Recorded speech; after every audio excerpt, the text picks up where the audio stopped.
Shillong's Central Training Institute for Civil Defence and Home Guards at Maodiangdiang witnessed a jubilant celebration on Wednesday, marking the 61st Raising Day of the organisation. The event commenced with a vibrant parade setting the tone for a day filled with honour and recognition. The occasion was graced by the presence of Kamingwan Yambon, Civil Defence Minister, who attended as the chief guest.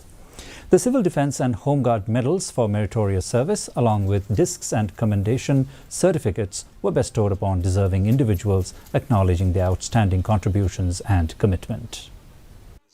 The SDRF team has arrived. The leader of the team is reporting to the Incident Command Officer.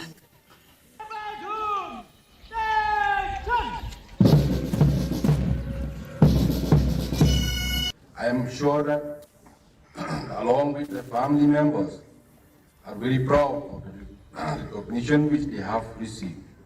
I am sure that in the future also, these officers and men will continue to serve the department with great sincerity and devotion to the duty.